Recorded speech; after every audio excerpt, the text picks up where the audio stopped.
Yes, we are live now. Yeah, good afternoon, good evening, good morning. All depends on where you are right now. This is Dr. Rita saying hello to you. So, kindly let me know where you're watching from, if you can see me, and also if you can also hear me. Okay, so I just felt I should do this live and I want to be talking on some things, very important things that you should do as a woman if you are trying to conceive. If you're on the TTC journey, I just want to share some tips with you, some things you should do. 10 things you should do, as a woman, as a lady trying to conceive. Now, have you been on this journey for a while and you have questions to ask? Please, you can drop your questions in the comment section and I'll see the questions. So, infertility is actually challenging, for couples that have been trying to give birth to children to achieve pregnancy, and it's challenging and difficult. It's really a daunting period, and you need so much support to go through. And I have some things I know you should be doing or you should do if you are in this situation. And the first thing I would want to, talk about, there are 10 things actually you should do as a woman if you are on the trying to conceive journey. If you've been married for a while or you've been trying to have a baby, and there's no headway, there are things you should do. Now, the first on my list here is for you to ask questions. Questions are very necessary.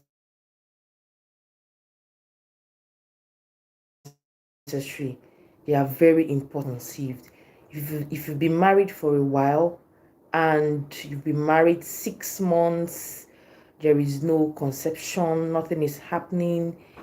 8 months, there is no conception, nothing is happening. I'd want to tell you, don't sit back and just watch and do nothing. No, that is the best time to start asking questions.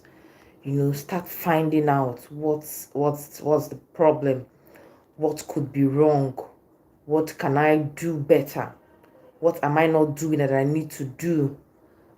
This is when you should start, you know, asking, questions, you know. So if you've been married for a while and there's nothing happening, start asking questions. There are people to ask questions from. You could get to the hospital, speak to the doctor, speak to a gynecologist, an obstetrician, ask questions. Ask questions. You've been married for 2 years, 3 years, and there's nothing happening. Don't just sit back.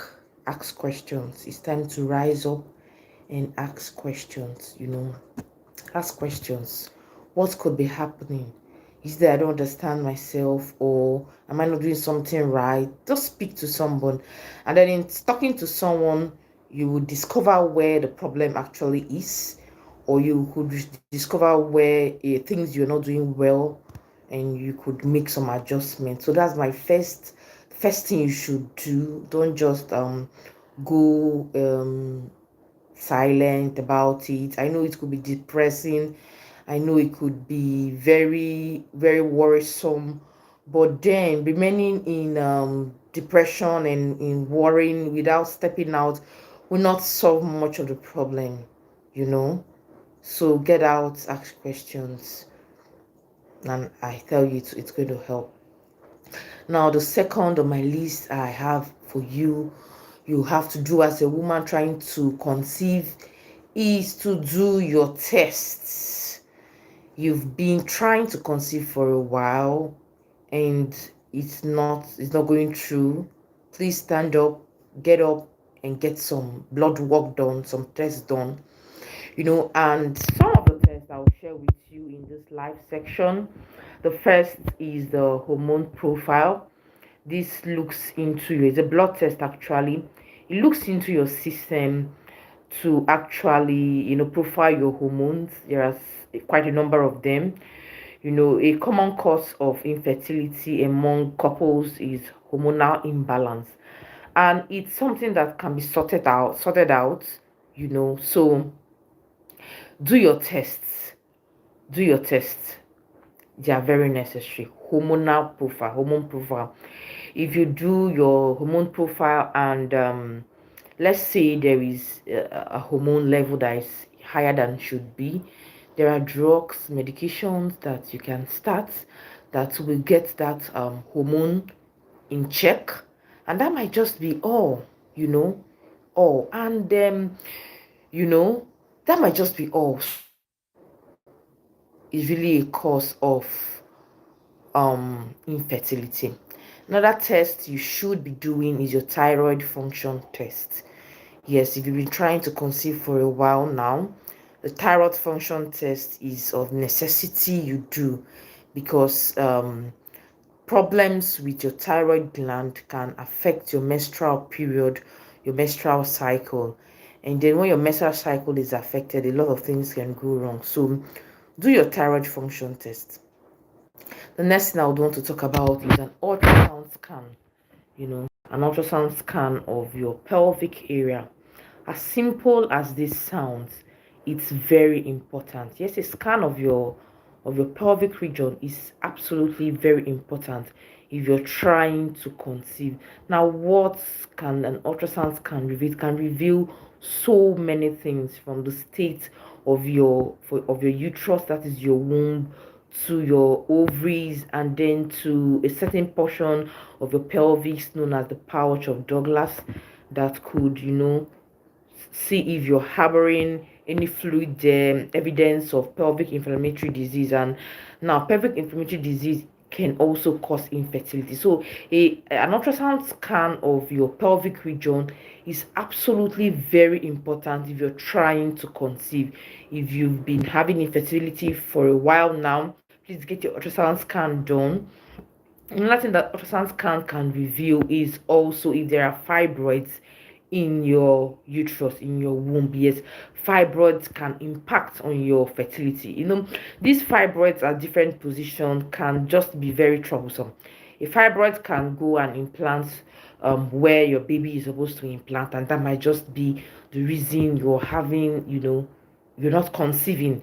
So get an ultrasound scan done. Very important. Another test you should do is your HSG, hysterosalpingogram. This is a test that looks through to your tubes to basically see if your tubes are patent. To basically see if your tubes are open, you don't have blocked tubes. And the good thing about HSG is that following HSG, if there are some level of blockage, it has been shown that that HSG can actually open up some degree of blockage in fallopian tube. So it's very important you get your HSG done. Vaginal swabs to look out for any infection. These are very necessary. So if you've been trying to conceive and you've not started asking questions, please do start asking questions. If you've not done any tests, please get up and get your test done. It may not be so much to do, but you just have to do it. The third thing I would like to advise you is to start taking your folic acid tablets. Yes, pre-pregnancy, preconception care. Folic acid is very important in for the newborn, even for the mother. So yes, you can start taking your folic acid. Yes, because you can get pregnant at any time, and you wouldn't want to put your baby at risk of any, anything that has to do with folic acid deficiency. The fourth point I have here is eat well. Eat well. This goes from the food you eat to the water. You want to eat healthy food. Staying hydrated, enough water, liberal fluid intake daily helps your system. Don't go about being dehydrated. No, liberal food intake eat well, fruits, vegetables, balanced diet. Now, there are some foods and fruits that have been known to increase sexual performance and boost your fertility. You can go for those fruits, they are excellent. And yeah, these are the things you have to do. The fifth point I have here is to know your cycle. As a lady, as a woman, you're trying to conceive, you must know your menstrual cycle. What is your menstrual cycle length, if I may ask? Is it 28 days, 26 days, 30 days? What is your menstrual cycle length? Knowing your menstrual cycle length plays a major role in calculating your ovulation. Now, for pregnancy, for conception to occur, you have to know your ovulation. And the funny thing is that your ovulation occurs once in a month. And if you miss that once in a month, you have missed it for that cycle. So if you don't know how long your menstrual cycle is when you are ovulating, I mean it's really not good. It's not okay, because you could actually be having sexual intercourse at the wrong time. Doing the right thing at the wrong time will not yield results, not yield fruits. So know your menstrual cycle length. In knowing this, you know how and when you ovulate. Now, right on my channel, I've made some YouTube videos that teaches how to accurately calculate your menstrual cycle length. Please, if you're watching the replay of this live, do well to go to my playlist in the women's health playlist. There are videos there, and one of the videos you will find is on how to accurately calculate your menstrual cycle length. There's also another video on knowing your fertility window, signs of ovulation. Please visit my women's health playlist and watch the videos there. Take your time, watch those videos, and learn how to accurately calculate your menstrual cycle length. Watch the videos on how to pinpoint your ovulation so that you are having your sexual intercourse at the right time. Yes, once your eggs are released, the eggs stay between 12 and 24 hours. So you see how short it is. In a month period of 31 days, or let's say your cycle is 28 days or 26 days, you just have 24 hours to act, and to act fast. So knowing that time is of utmost importance if you must get it right with your ovulation and then trying to conceive. You must know your cycle, your menstrual cycle, and your ovulation. Yes. Now, the sixth point I have here is doing it right. Yes, this is about your sexual intercourse with your partner, your sexual intercourse with your husband. Now, how often, how regular is your sexual intercourse? There's something we call inadequate sexual intercourse.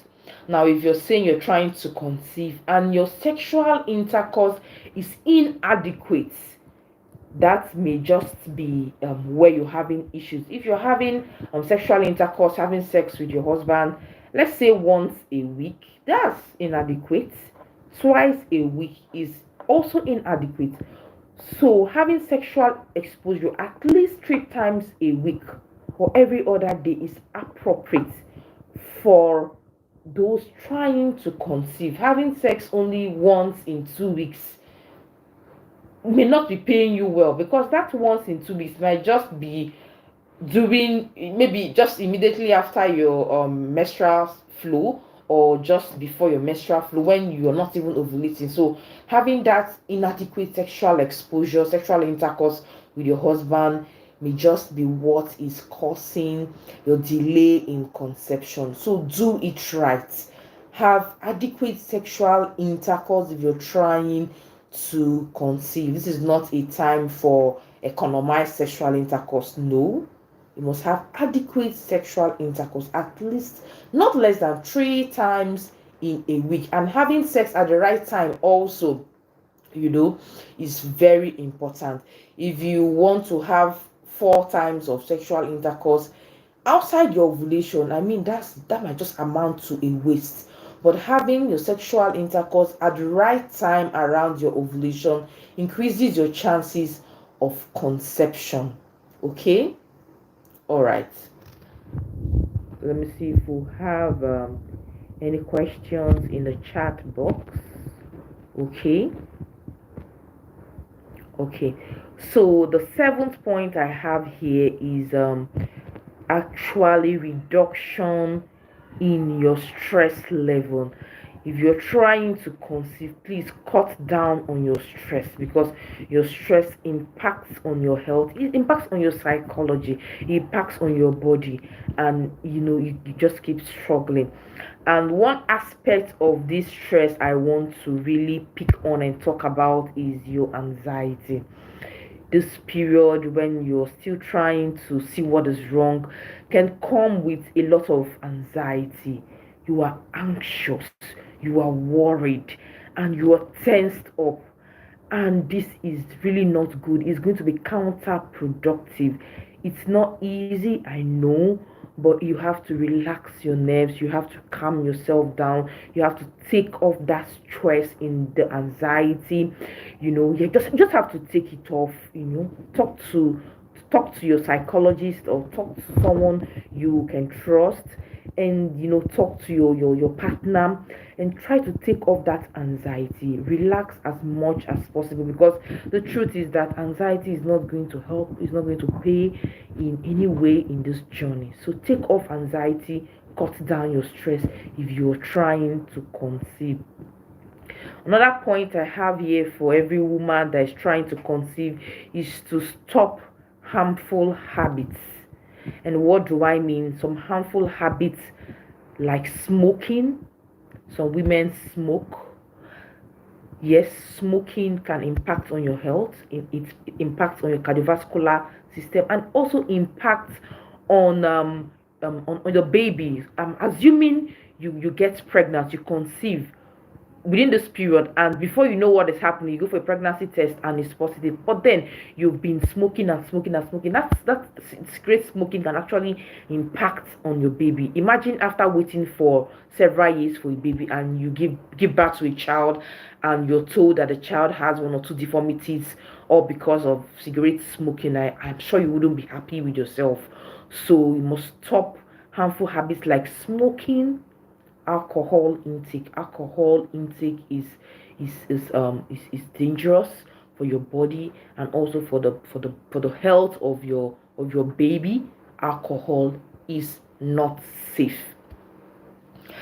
Now, my next point here for you on this trying to conceive journey, the TTC journey, is that your partner should be on the same track, on the same page with you. As a woman, you are trying to conceive, you agree with me that pregnancy is not a one-way something, it's not a one-way thing.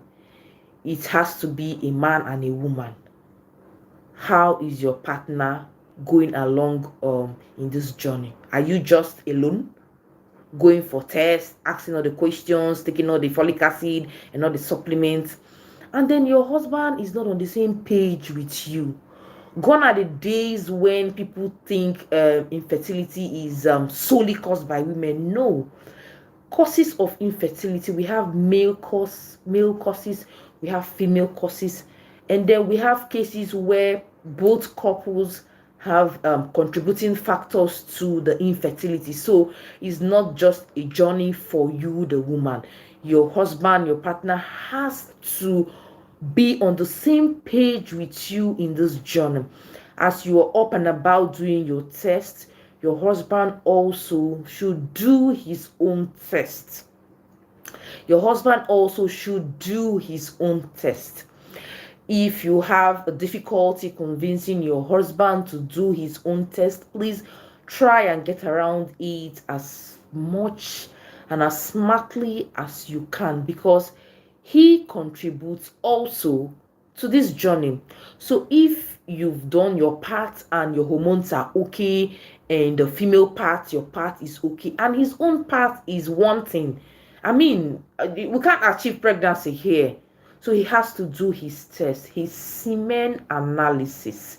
It has to be looked into, and if there are shortcomings, if there are deformities or defects or deficiencies in the semen through the analysis, he can start treatment, he can start lifestyle modifications, but the test has to be done to identify the problem. So as you are going about as a woman doing your own test, please, this is important. Take your husband along, take your spouse along, get him to do his test, get him to do his blood work, his semen analysis, because he is also a major player in this journey of trying to conceive. And also, your partner should also stop harmful habits. Cigarette smoking affects the sperm in ways you cannot think of. There are sperm killers. I've also made a video in the men's health playlist on sperm killers, so it might also interest you to watch that video. There are things that kill the sperms, makes the sperm dizzy, they cannot swim. So your partner has to pay attention to his test and also to his lifestyle. And then I have another point here, which is not the least, although is the last on my note here, and it is for you to live a healthy life. The importance of healthy living cannot be overemphasized. How healthy are you? What is your weight? How do you eat?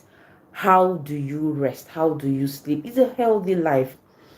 If you're into sedentary lifestyle, you just sit more throughout the day. No, get up and get active. Moderate exercises, get your body moving. Too much of exercise while trying to conceive is not advisable. So exercises, especially to keep your weight in check and also to be active, and also for your overall health. Live a healthy life by exercising, eating right, take care of your mental health, because it plays a major role in your trying to conceive. So these are the points I thought I would share with you. If you're a woman trying to conceive, it's my heart desire that your wishes, your desire for a pregnancy, for a baby in your womb, is my utmost desire that these desires of yours are met. So if you have any questions, please do well to drop your questions in the comment section below. If you're watching the replay of this live, please drop your questions and I'll be most delighted to answer. I've made some videos on women's health. You can check that out in my playlist section, women's health, also men's health. Watch those videos, drop your questions, and I wish you all the best. Please subscribe to my channel for more content like this. Thank you very much.